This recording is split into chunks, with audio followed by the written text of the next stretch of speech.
What the hell is Sauce Sports or whatever that last call was talking about? What the hell is that? They're from Free Love, man.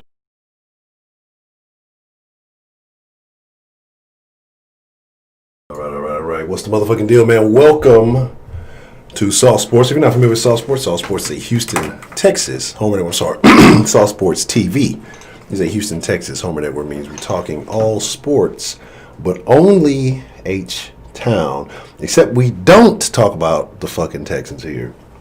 But if you want that Texans talk, make sure you go to Sauce Sports and subscribe. Plenty of that.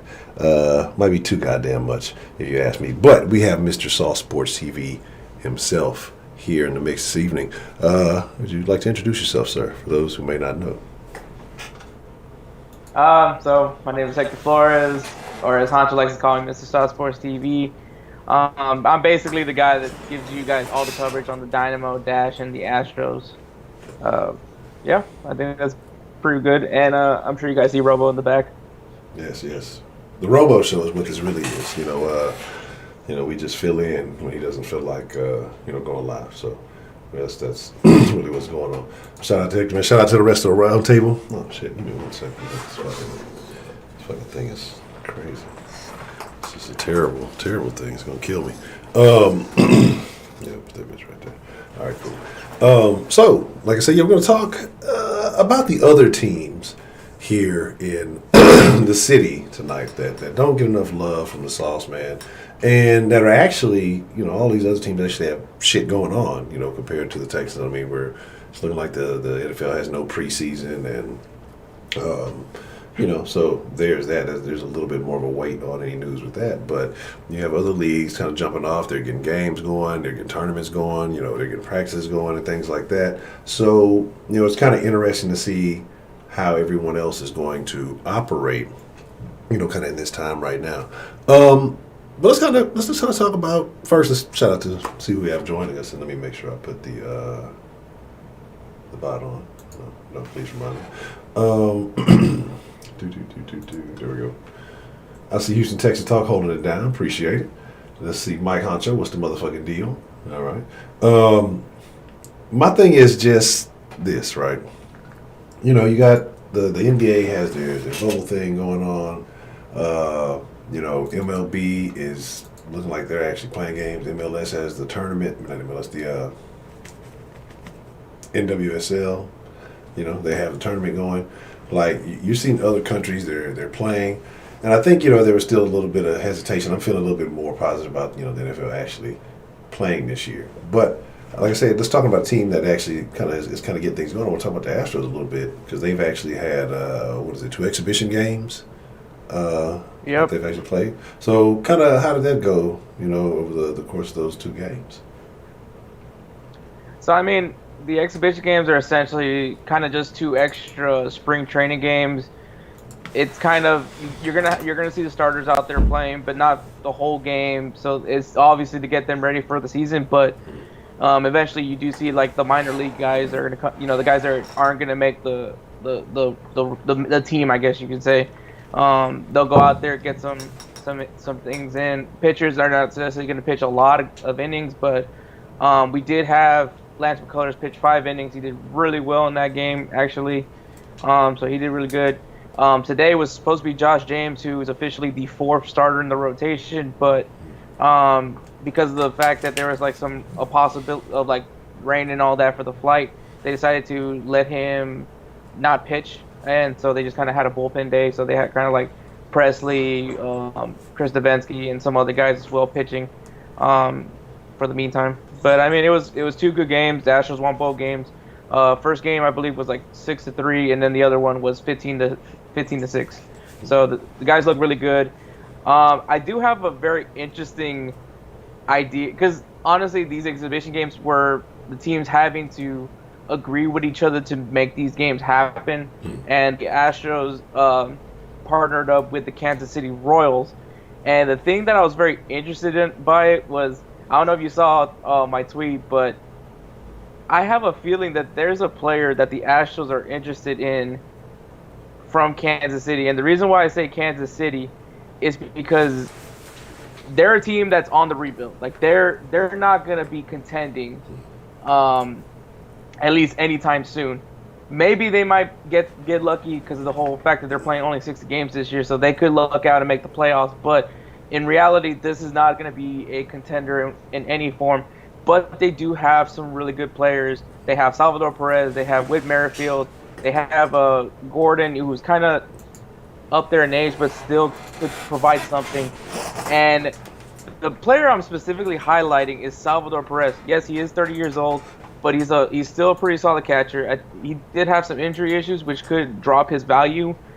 And I think that maybe the Astros chose Kansas City to look at those guys that would be appealing come the trade deadline to possibly make a move towards getting either a Salvador Perez or Whit Merrifield, who can instantly upgrade the outfield, putting him in the center field spot and having George Springer on the right, or even Gordon can come in as well. So it's a very I thought it was very interesting that they chose Kansas City, and it's a team that honestly can go for prospects. I think that's kind of the route if they were to do this, was give up some prospects and maybe bring in maybe give them like Jack Mayfield, somebody that's ready to go and play in the majors already. All that stuff, but it was very interesting to me that they chose Kansas City. So, I know you said that's a team on a rebuild, so that's probably indicative of the reason why the score was the way it was, so lopsided. Yeah, I mean, there was that. Obviously, these guys they don't have star pitchers, so I mean, there were some people that I believe overreacted to the whole the fact that George Springer did get hit in the head. I did see, obviously Altuve got hit, I believe, and so did Alex Bregman, but I don't really think he got hit, to be honest. But I think it's not necessarily the reason. It was because they're the cheaters, let's go ahead and throw at them. They're going to get thrown at. I know for sure that's going to happen at some point this season. But for an exhibition game, there's nothing to play for. It's basically it's preseason. So why would you do that for preseason when there's really nothing to gain from it? So I think there was a slight overreaction to it, because I do think that these pitchers from Kansas City are, especially because some of these guys are kind of their young players, or the guys that would be ideally be playing in the minor leagues. So I thought that maybe they're kind of overreacting as to why that was happening. Okay. So I know there's these unwritten rules of baseball. I don't know any of them. I wish they would write down the unwritten rules so I could know what the fuck is going on. But so I know you're saying that teams are going to throw at the Astros. Is that going to be kind of a thing, like every team, or just like those opponents they may have faced in the playoffs in Route 2, winning it all? Like, who gets the right to throw at you? I mean, I know you said right now it's not happening, it's an exhibition, but like in the regular season, like who gets to justify, beating somebody else? Honestly, the reason to beam someone is either they were just being disrespectful. Usually it's when someone like, one of the most recent ones I can think of is when Jake Marisnick injured the catcher for the Anaheim Angels. He ran for home and he basically put him in a concussion, and so the next game that the Angels placed against the Astros, and Jake Marisnick knew it was going to happen, so he took his shots. He was fine with it. They aimed for his head, which wasn't cool, but I'd give props to Jake Marisnick for just owning up for it and just taking it for what it was. But as far as teams that would honestly go for it, it's basically going to be every team right now, because the Astros are the villains. Everyone basically hates the Astros at this point. Maybe there's going to be some teams that really don't care, which would probably be the teams that are not even in the playoff mix. Yeah. But I can see the Chicago White Sox definitely felt some type of way about the Astros, even though we're not playing the Chicago White Sox in the regular season. But if we were to play them in the playoffs, I could see them doing that, because they were a team that was affected by the cheating scandal, if so they say. Same thing with Toronto. Obviously the Dodgers, and we're going to see the Dodgers. I don't necessarily think many teams from the AL West or any teams from the NLS besides the Dodgers would do that. So I think it's kind of like not. I think if we really think about it, it's probably just going to be the Yankees and Dodgers that would really be more headstrong about doing that, but I don't really expect to see many teams do it. Well, like, are the Yankees even in the fucking position to be able to do some shit like that? I mean, come on, like, everybody kind of knows what's up. I know nobody didn't want to release the letter or whatever, but like, or do they? I mean, they're just as bad, right? Like, they still get the right to bean somebody just because their fucking bullshit wasn't exposed. I mean, it's to each its own kind of thing. Usually when they do this, there's an actual like relative relation as to why you're getting specifically targeted, and it's usually because of taunting, or you kind of started some personal issues with the players. Like there's a legitimate reason as to why it happened. But this is obviously kind of different because it's something that the Astros did that that the whole league is kind of like seeing them as cheaters, and obviously throwing the asterisk on the 2017 World Series title. So this is kind of a more unique one, because usually it's done when you do something specifically towards someone. Mm-hmm. That's just kind of wild, because I mean, it's like if you're looking at it from the perspective of cheating, it's like you're saying, oh well, I'm mad because you out cheated me or some shit. I don't know, like, get the fuck out of here. I mean, you did some bullshit too, but I mean, it's cool. It is what it is. So that's wild. So you say there's certain teams that are personal. So Adrian asked, he said, what's the championship window for the Astros if they don't re-sign some of their key players in the upcoming offseason? Can they still contend 4 or 5 more years? So it's kind of now going to where the Astros are now having to look at that, because when you think of that core team, and that's kind of going back to 2015. So that's when you had George Springer, Carlos Correa, Jose Altuve was that initial core, as well as Lance McCullers Jr. So that was your initial core of players, and then obviously in 2016 you had Alex Bregman, and then 2017 the team went to full fruition and won the World Series. But as more and more time, because now you're looking at what are you going to do with what are you going to do with George Springer? Are you going to re-sign him? Are you going to re-sign him to a long-term deal? Are you going to re-sign him? Oh, like how are you going to go with this deal for George Springer? It's just going to be a big issue, especially because, like I said, this man is past 30, which maybe is not necessarily a big issue in baseball, but he's definitely not going to get a second contract. So this is, like I said, Springer's only opportunity to get a huge major league contract will be this free agency for him. So it's going to be either can the Astros pay him, give him the money that he feels he deserves, and I think he should, because I mean this guy was a World Series MVP. He's always in the playoff discussion and all those things. I mean, not the playoff discussion, but I mean he's always a big part of this team. He's definitely kind of that spark for the team. He's the guy that like is very loose and has fun with everybody. He's the guy that everybody loves. Yeah. So I think it's definitely going to be one of those where you're not entirely sure what's going to happen with George Springer. And then also Carlos Correa is another player you're going to have to talk about as well. Do you keep putting him on, making him go through arbitration, or are you gonna sign him to a long-term deal to let him know, like, hey man, we want you to be part of this team. But obviously, you want Correa to have a healthy season, which hopefully the 60 game season will help him stay healthy, hopefully. But there's just a lot of things that are going to come into play. But also, just the Astros are really tight money wise right now, because now you're talking about Justin Verlander, you're talking about Zach Greinke's contract. I mean, you're going to be alleviated with some, because obviously Josh Reddick will be off the books. Same thing with Michael Brantley. So there is some possibilities that they can maneuver some things to definitely keep certain players, maybe trade some guys off. Things that they can do to at least keep this team going in the long trail. But I think they got, like, I do believe that they got the right guy in James Click after Jeff Luhnow leaving, after getting actually the firing of Jeff Luhnow. I think James Click is the right guy. I do like what Tampa Bay has done there. Hold on one moment, please. Hold on just a second.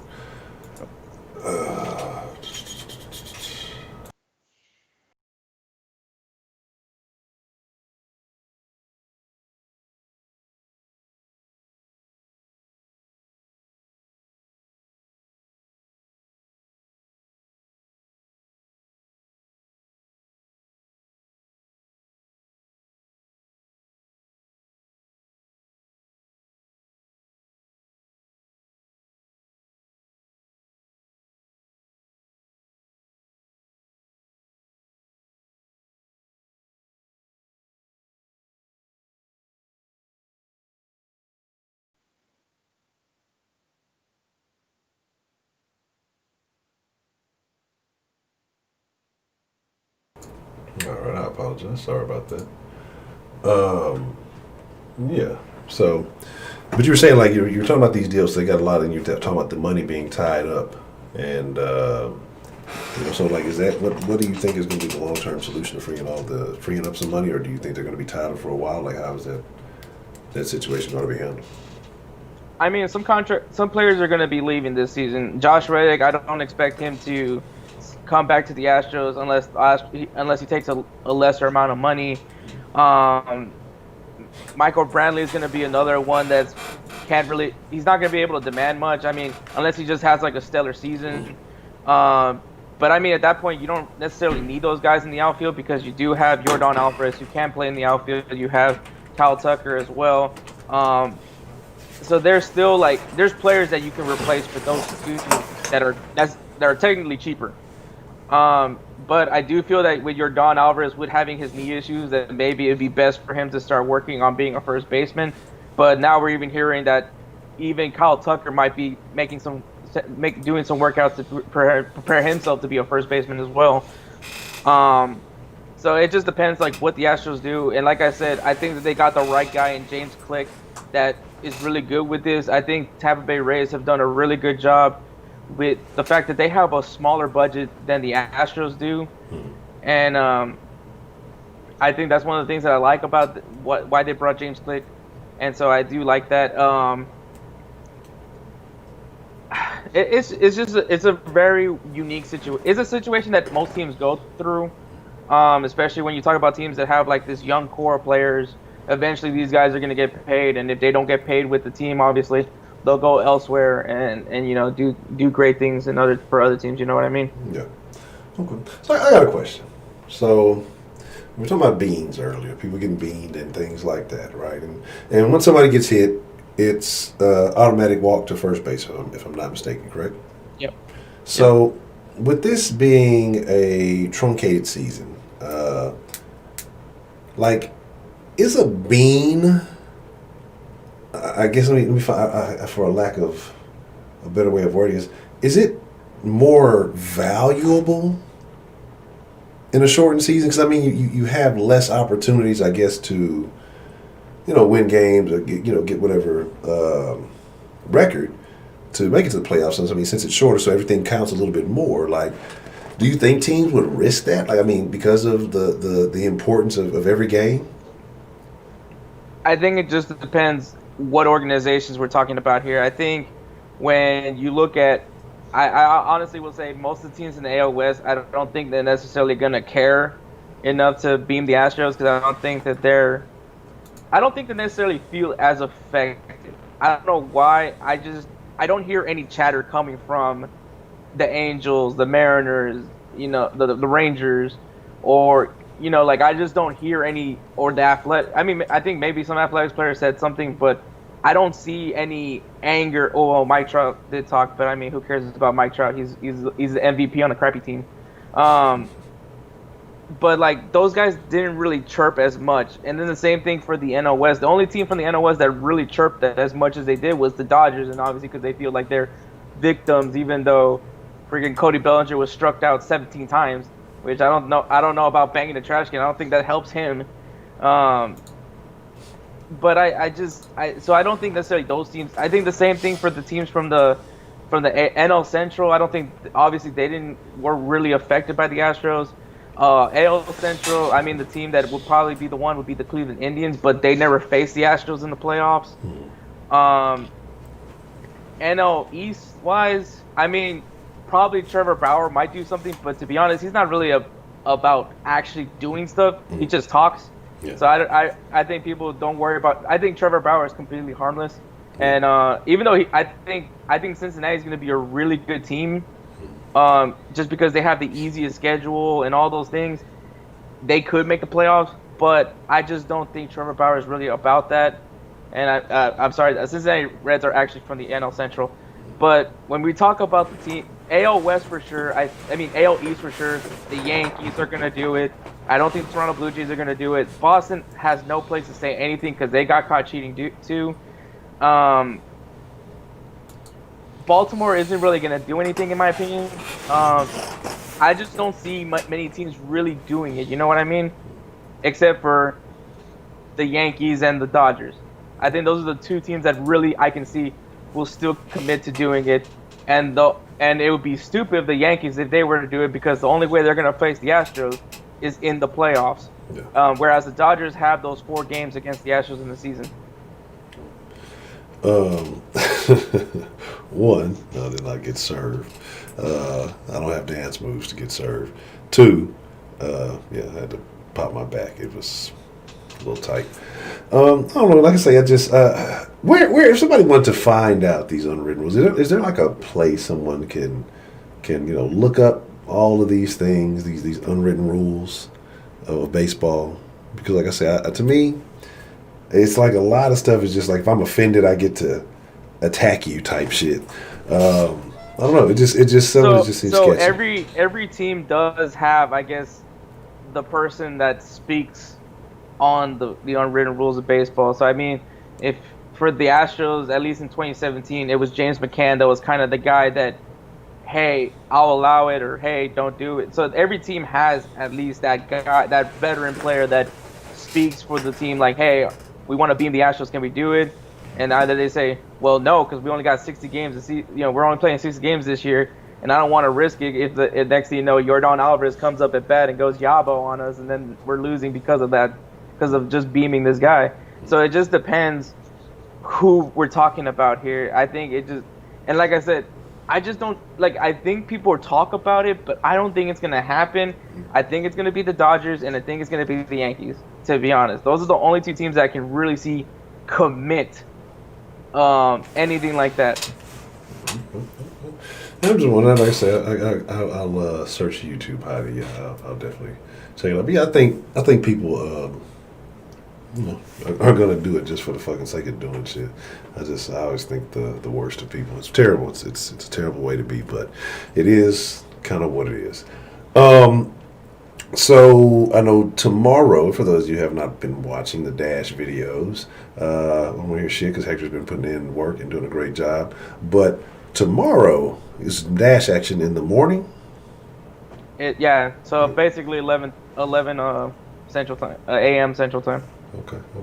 And for anybody who may not have, had a chance to catch it, like what should we be looking at, with the Dash? What's the Portland Thorns that they'll be taking on, in the semifinals? Yeah, so which is crazy about this, I guess, NWSL playoffs. So the Dash are the only higher seed team that made it to the next round. So, North Carolina Courage got eliminated by the Portland Thorns. You had Chicago eliminated. They eliminated. No, they didn't eliminate Washington. I don't remember the teams, but I just know that the other teams that made it is the 8th seed, the 7th seed, and the 6th seed. And then the Dash are the 4th seed. So they're the only ones that are going to be playing in the semifinals, which is crazy to think about that. But that doesn't necessarily mean anything. You're obviously just judging them off of 4 games, so it doesn't really necessarily tell you much. But these games are going to be more intense because obviously there's no, we lost, we go on to the next game. No, this is now we lose, that's it. Next game is the last game of the season, so it's going to be very interesting to see what happens. But I think Portland is a team to not underestimate, even though they were the 8th seed in this tournament. If you looked at, this is crazy. This team was the 8th seed, but only lost 1 game out of the 4 games. So, I mean, like, if you really look at that, they weren't really that bad of a team. They were good defensively, and I think that it's gonna be one of those games where you just gotta kind of just find that little part of the armor that's just not as strong as the rest, and just take advantage of it. At this point, everybody's getting tired because obviously you're playing all these games. So eventually, it's just finding that opportunity and just go all out on it. But it's going to be a really interesting. I think it's really cool to see the fact that there's a Houston team that made it to the Final Four, at least. Even if it's just this little tournament, it's still pretty cool. So are you saying that the Dash need to find a chink in the armor? Yeah. Well.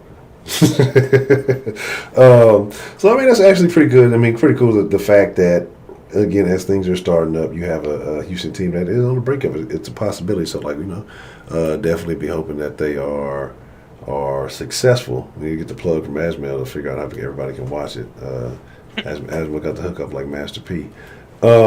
So, you're a terrible person, Heidi. You're a terrible person down to your core. I want you to know that. So, not only is Heidi a racist, but now she's also a sexist. Yes. Yes, terrible person. Just like I said, on all the bad issues. It's just one game, Asno. Stop overthinking this stuff. It's just a one game, win or lose. That's it. And then, so after this, if the Dash are successful, when would the next game be? I mean, I guess you don't want to count the chickens before they hatch, but if they were to be successful, I believe the final is July 26th. Okay, that's cool. So my thing is, after seeing what you've seen, is Portland going to be a thorn in the Dash's side? Yeah, because I mean they're a very stingy defense. I don't think that this is, like I said, man.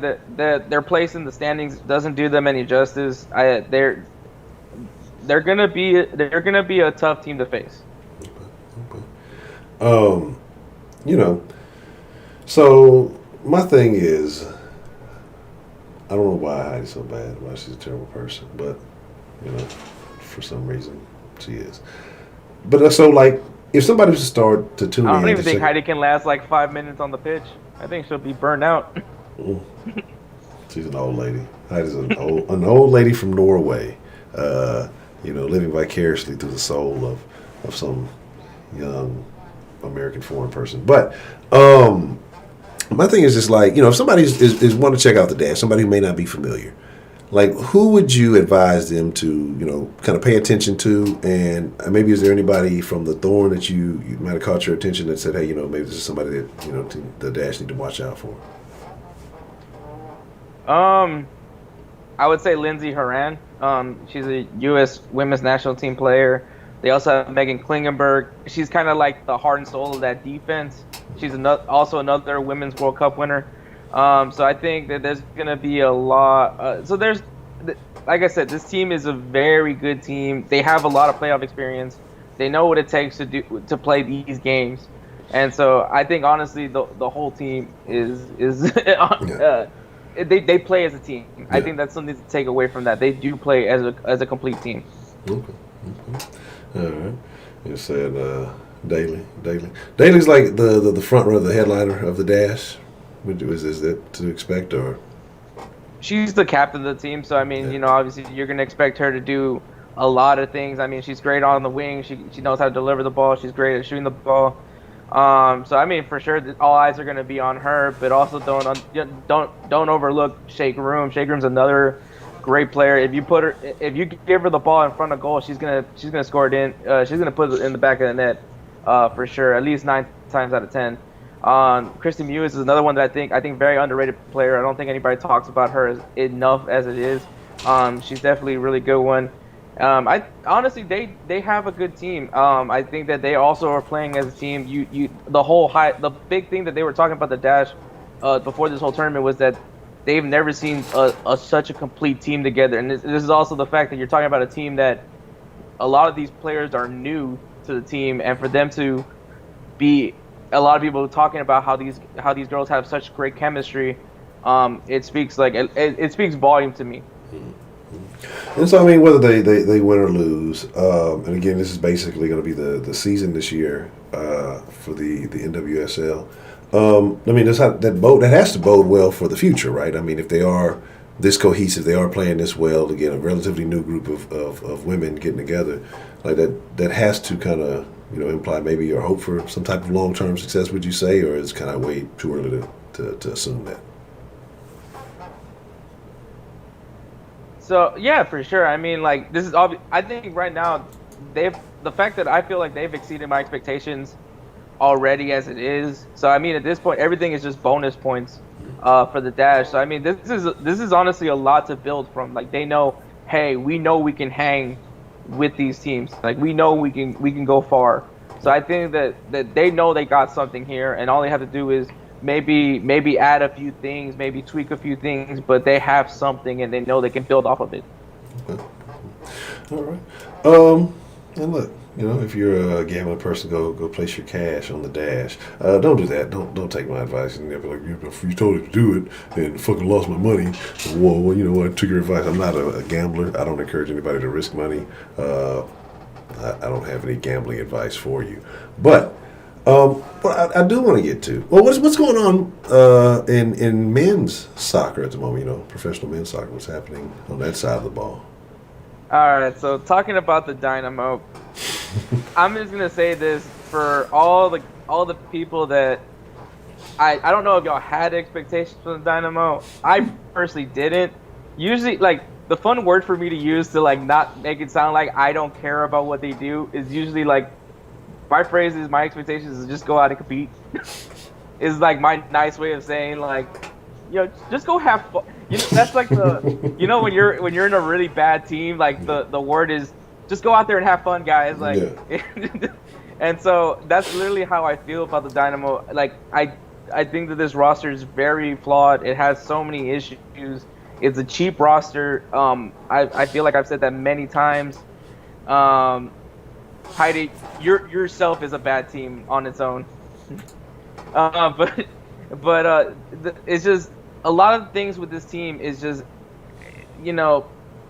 that's like the problem is the team has a lot of flaws on it. There's so many needs to be addressed. The team is pretty old as well. The fact that Minor Figueroa, I believe, is like 37 years old. You have Boniek Garcia, who's 35. These guys should at least be coming off the bench, in my opinion, because I don't think, and then it's just taking the toll. I just think this team has a lot of flaws. I'm fully behind Tab Ramos. I've said this from the beginning. Tab Ramos is not an instant winner, in my opinion. I think it's one of those things where you have to let this go and see the process. This is trust the process right now. The Dynamo are on a rebuild. And I feel that wholeheartedly. I think it's all about seeing what Tab Ramos can do. What can he do with the youth academy? What can he do with the draft? Even though everybody knows I hate the draft, what do they do? What did they do to bring in some good quality young talent? What do they do as far as getting international players? That's what I want to see. I don't want to see anybody expecting the Dynamo will be instant winners right now. I don't think that anybody should expect that right now. This team needs to have a solid foundation put in place right now, and that's clearly what they haven't had in years since the Dominic Kinnear era.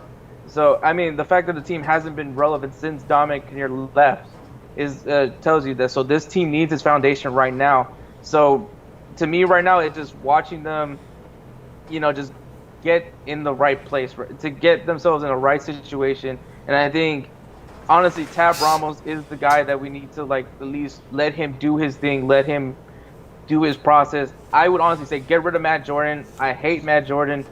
I understand that the Dynamo, the ownership is not giving him what he can as far as resources, which is money.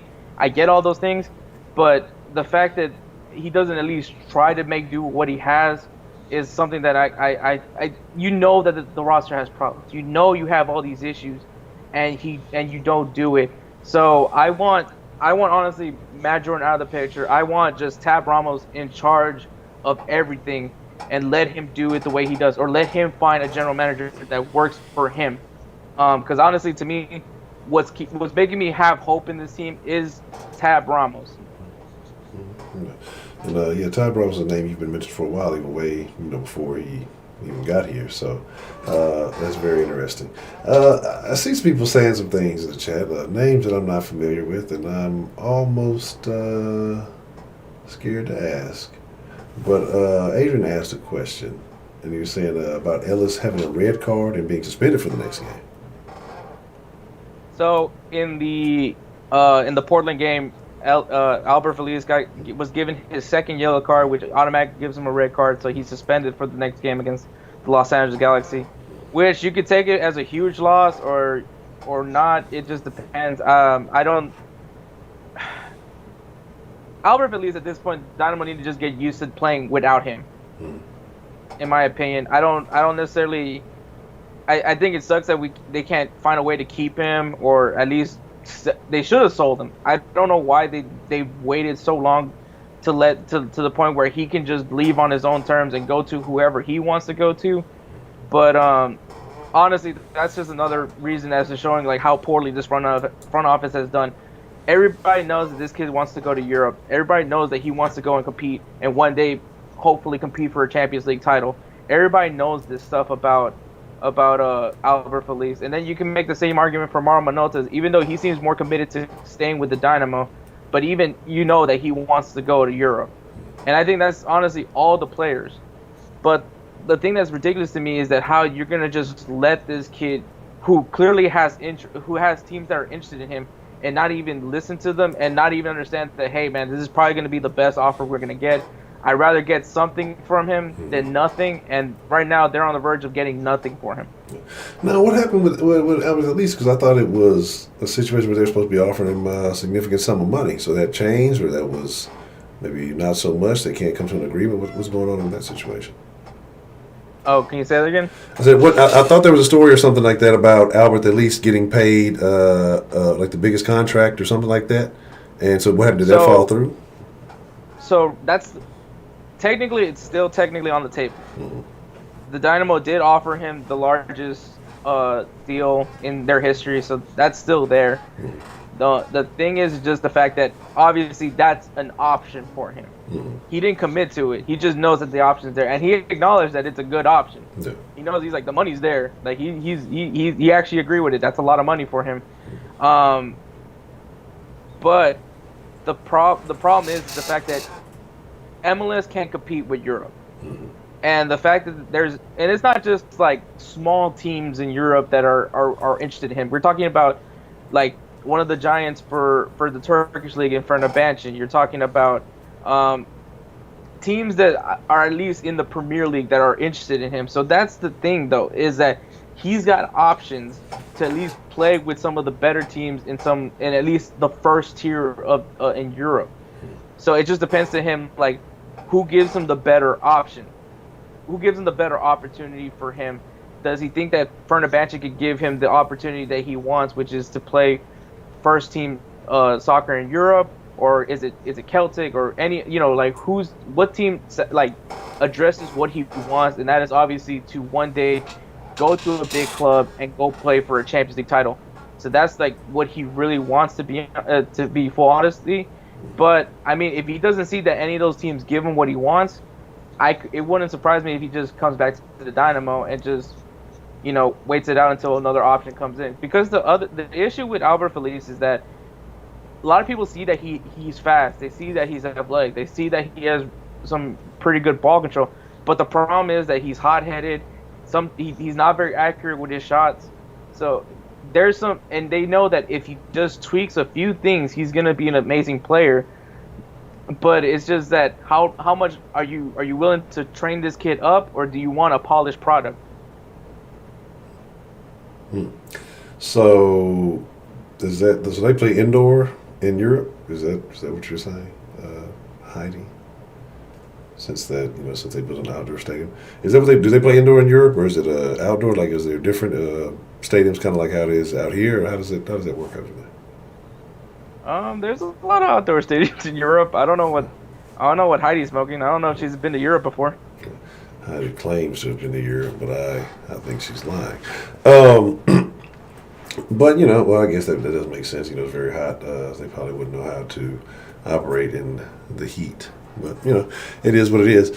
So it's crazy. Okay, so yes, I didn't realize that Albert Lease was that good. That he had the possibility of being able to go internationally and that close to entertainment. Okay, that's crazy. I had no idea. You learn something new every day. So I kind of want to get in. I'm sorry. What's that? Oh, but to talk about the MLS tournament. So the Dynamo are technically not out of it yet. So. And this is something that I mentioned also for the preview on the MLS is Back video if you guys didn't watch it, but I did throw out third place. And the reason why I mentioned third place is because the first and second place team of each group automatically qualifies to the knockout round. But so does the 4 best third place teams. Now, Inter Miami not Inter Miami, but there's obviously the teams in Group A are officially out of that conversation. Now the Dynamo, all they need to do is beat the LA Galaxy, who's also been struggling throughout this tournament as well.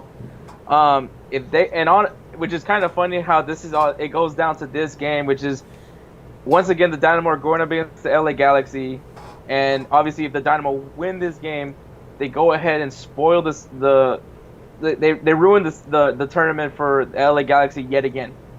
If they do this, so the storyline is kind of funny to me that it just goes back to LA Galaxy again. So it just depends. Does this team still have some fight in them? And honestly, if they win, they go on to the knockout stage, going in as one of the 4 best third place teams. Okay.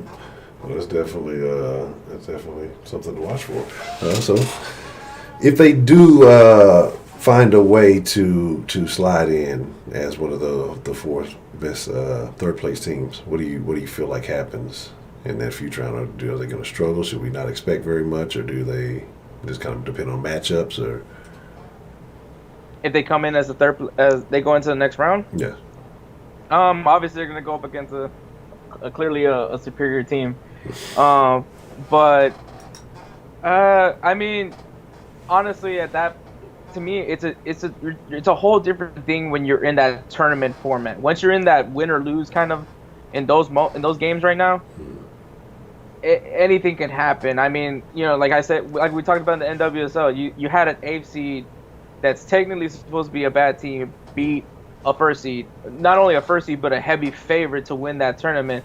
And you can even say the same thing for the other lower seed teams that beat their higher seed teams. The fact that the Chicago Red Stars, no one really saw much from them the whole tournament, and then they go out and beat whoever they faced off against. I don't remember off the top of my head, but that's the thing to me. Like, anything can happen in those elimination rounds, but honestly, just take it game by game. At least from my opinion, see what they do against the Galaxy and see what can happen. I fucking hate you. Fucking hope you stub your toe twice in the same hour. So kind of moving on to the NBA. And I know you're unfortunately not a Rockets guy. You're a fan of some other not very well known team in the league, but yeah, some team no one cares about. Yeah. How are you feeling on your end about what's going on in the bubble? apparently Dwight's refusing to wear a mask and declining vaccinations and talking crazy out there. So what do you feel about your team? How confident are you in the chances of that team that you root for once everything gets going here? I still feel pretty good. I feel pretty good. I mean, obviously it depends who they go up against it also depends where they finish after these 8 games pass too as well. So I mean that there's that whole thing, but I feel fairly confident with the Lakers. I mean, you know how I feel. The team that scares me the most out of this whole tournament is the Clippers. I think the Clippers are arguably the best team in the NBA, in my opinion, even though I hate to admit it. But I just think it's gonna be interesting to see, man. Like, I honestly do think that you can't really say that there's one definite winner from the Western Conference, because I think that we're talking about an even playing field. Everybody's healthy. Everybody, aside from players either having guys that opted out from the finishing the basketball season. To me, the excuses of this person got hurt, or the only excuse you have is so and so opted out. And so but as far as health wise, I think aside from maybe someone getting COVID, I mean, it's fairly even. And obviously I haven't been paying much attention. I hadn't been hearing anything. How have things been going with what's that guy? What's his name? LeBron James. Has he been sharing much of his thoughts or anything about that situation that they're currently in? I'll be honest. I've been more focused with baseball. But I mean, I haven't really. Which is funny, because I would imagine almost every day there would be a LeBron watch. But I haven't really heard much about LeBron. Could be a good thing, could be a bad thing. We don't know. But right now, honestly, just the fact that I've been more focused with the Dynamo, the Dash, and the Astros, and clearly South Sports we don't talk about teams outside of Houston. Yes, normally. Yes. So, I just wanted to give a fair shot, so nobody felt like I was being a Laker hater. But unfortunately, there's no Professor Trill here to back up any of that stuff. But just kind of looking at the Rockets, man, and what they have going on. Russ. I did see that JaVale McGee has a YouTube channel talking about the whole bubble life and stuff. It pops up on my fucking mentions. I refuse to because every time I see JaVale McGee, the first thought I have is Shaq and a Fool. That's just immediately. I thought you were gonna talk about that meme of his. Which one? I don't even remember which meme he had. The dumb face meme. Oh well, that's terrible. That man can't help that. I just can't watch. I'll be honest. I don't really want to watch. To me, I just think there's something unfair about a celebrity or someone famous having a YouTube channel, because obviously the reason why they have as many followers is obviously that their name alone. Yeah. So I just thought because Alex Bregman has a YouTube channel as well. I believe Carlos Correa and Lance McCullers also has a podcast where they talk about MMA. But I always thought it was just interesting because clearly people will either listen to it regardless if the content is good or not, just because that's my guy. Yeah. It's a crazy thing. I ain't mad. It is what it is. I think if they're giving stuff back to the people who enjoy them, I'm not mad at them. Yeah, it definitely is an unfair advantage, but.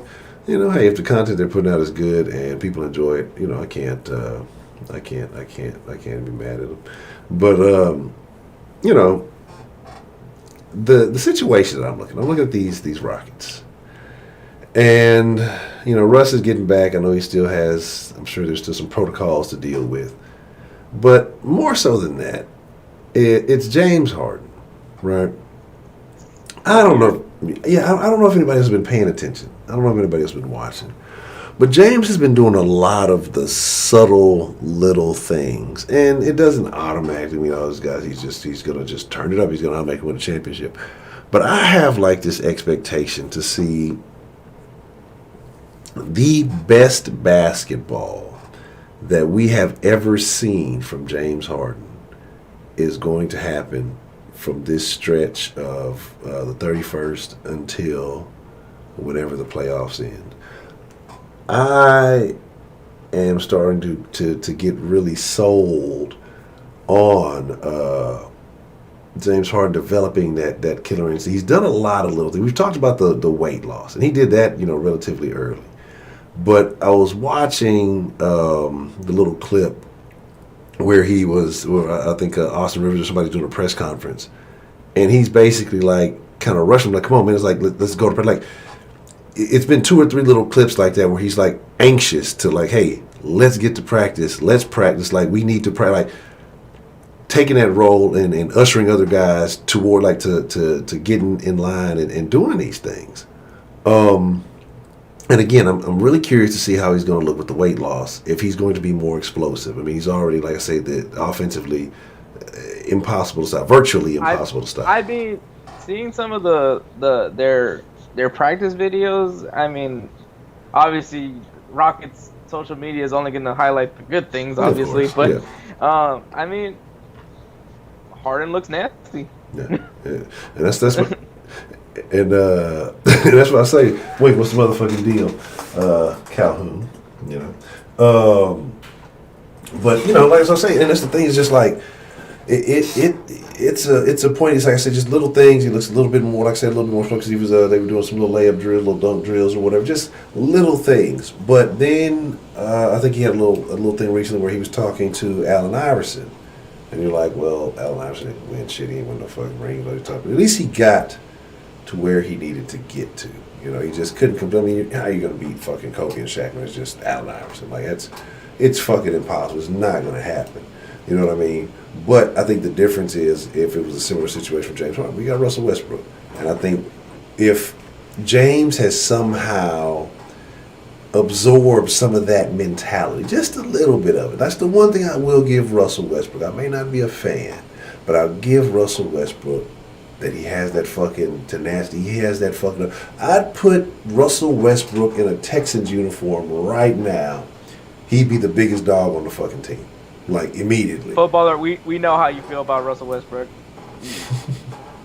we know you get a hard on for him. So. Terrible.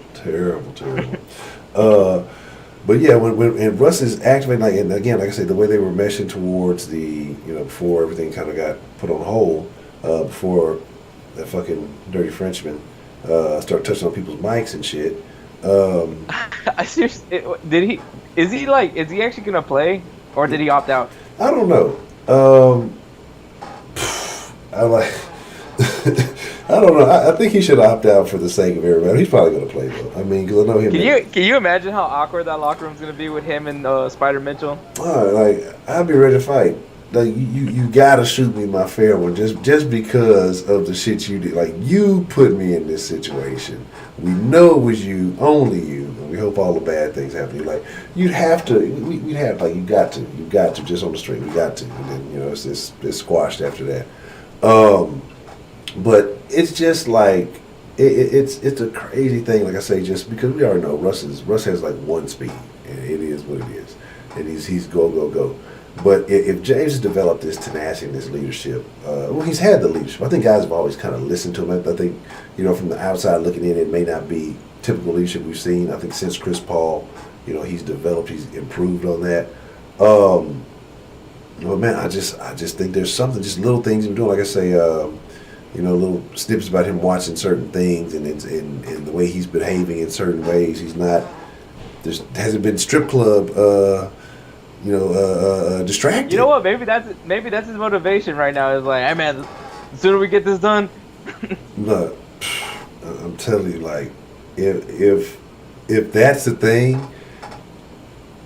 that has been stopping James Harden from winning a championship, is the fact that he's just been hitting, like, immediately after this season, if they win it this year, every town James goes to, motherfuckers are gonna be fucking prepaying for strippers, like to Look, Harden's in town. We need to win this game. Like he's getting messages from like owners of strip clubs here in Houston, for like Club Onyx and all the other ones. It's like, oh man, you got the VIP room. You win the championship. You own the whole strip club. Yeah, that's what I'm saying. It's like they probably have an underground strip parties and shit. I don't know. I'm not invited, so I'm hating if there are some. So fuck y'all. But yeah, like I said, I don't know. I'm feeling really confident about James Harden and you know what I think he's going to bring to the table. And again, like people were sleeping on him, he's having almost 34 points a game, something like that, before you know everything kind of took a pause. And again, now you see slim down, looking more like I only expect him to be just as deadly. I don't think he didn't get worse. I mean, he's been training the entire time. He hasn't slouched, not a bit. So, you know, I think it's going to be interesting. But this is not to say that other athletes and other superstars haven't been putting in work too. So, I mean, obviously, they haven't been straining themselves the same way they may be going through a season. So it's going to be interesting to see how guys are coming back fresh, but maybe in better shape, knowing what the stakes are. I think we're going to be in for some very good basketball for the guys who decide to play. Those who opt out, well, fuck them, you know, and people can't use that, you know, as an excuse. So I think it's just, it kind of is what it is. There was something that I did want to go back and mention earlier that I forgot that I noticed something. I just kind of wanted to catch your thoughts on that, baseball related. So apparently in the New York media, a lot of folks have been asking Garrett Cole, I guess, about the whole the Astros thing. And he's basically said, like, there was no fucking cheating in 2019. There was nothing happening. Everything was all you know, fair and clean. But yet, you know, people are kind of, I guess, either overlooking that or ignoring it or still don't believe it. Like, you know, is this just a New York thing? And also something else I saw, I want to get your thoughts on, I guess, to combine. We talk about Houston hate often. There's an ESPN article or something like that was saying, I saw that. What did we miss by not getting to boo the Astros on opening day? Can you share your thoughts on those situations? All right, first to answer your second question, let's just remember where majority the people from ESPN work at. Correct. Obviously, there's a station in Los Angeles, and then maybe not in New York. I know it's Connecticut, but I'll call it New York as well, because I mean, I feel like majority of the baseball analysts for ESPN are definitely hardcore Yankees fans.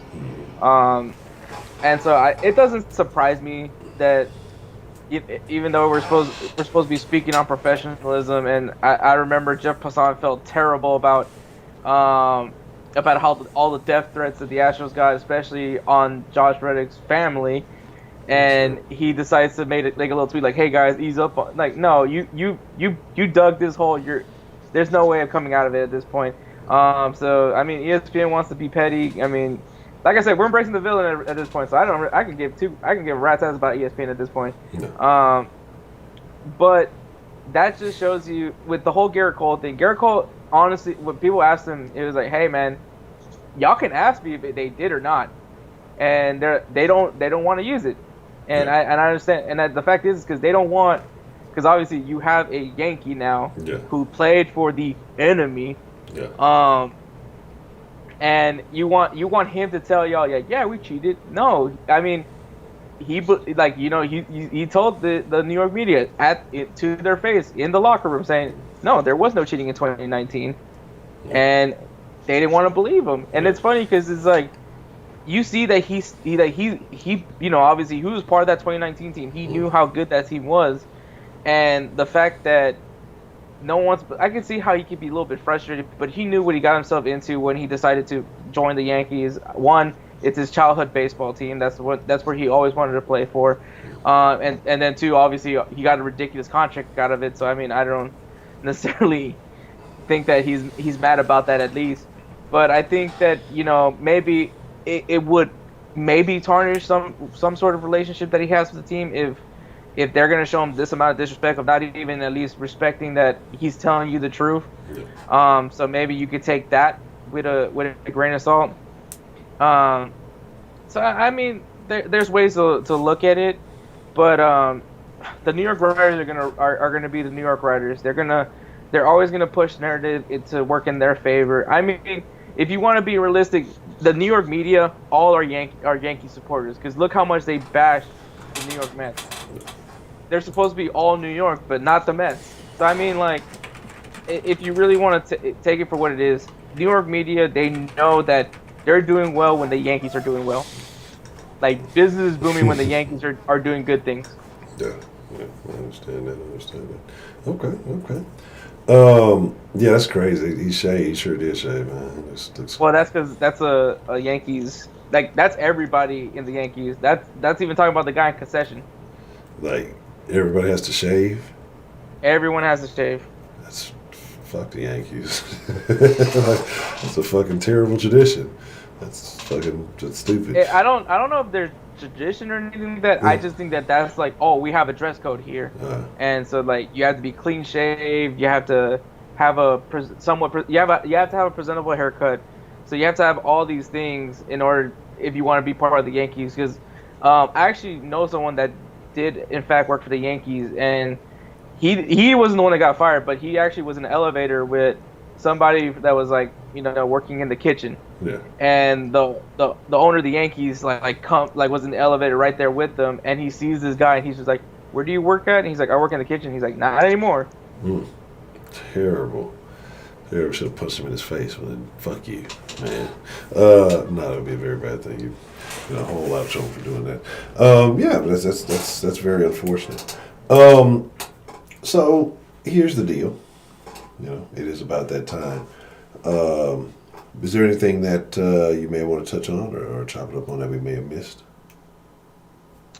I mean, obviously, make sure if you guys can, try to watch the Dash game. No matter what Heidi says. Fuck no matter. Heidi thinks she's good, but I don't even think she has the coordination to kick a soccer ball. But I mean, obviously, you know, they're doing something that they've never gone this far, ever, in their career, in their like little, I guess, history of the team.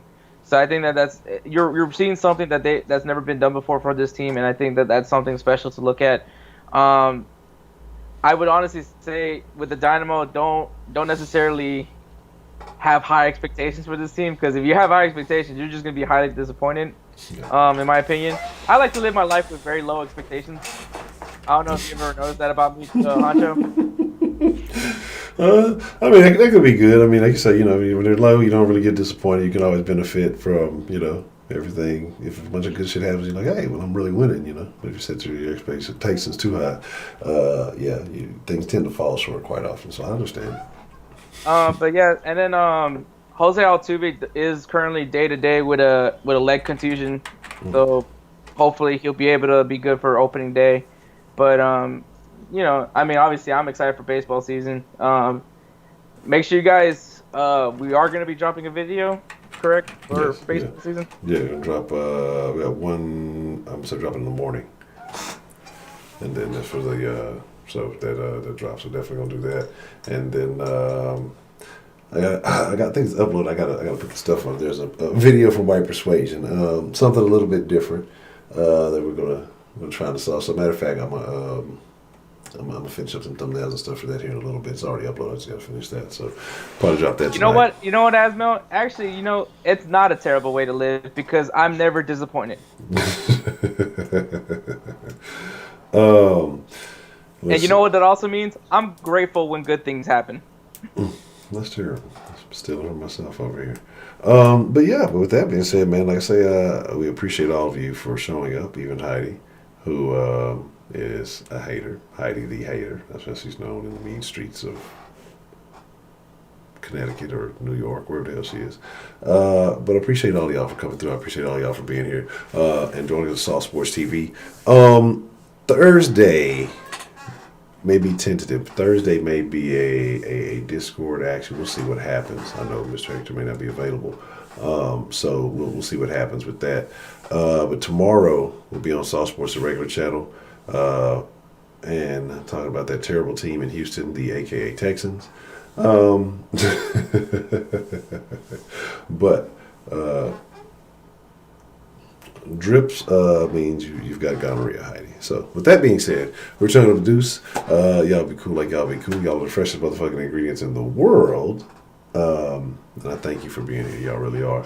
And again, like I say, till tomorrow, Kenneth Cologne. Honorable mention, Kenneth in the building. We will be in the Den tonight at 9, talking about a very interesting topic. So make sure y'all are there. But with that being said, we are out. Perfect. Y'all stay saucy.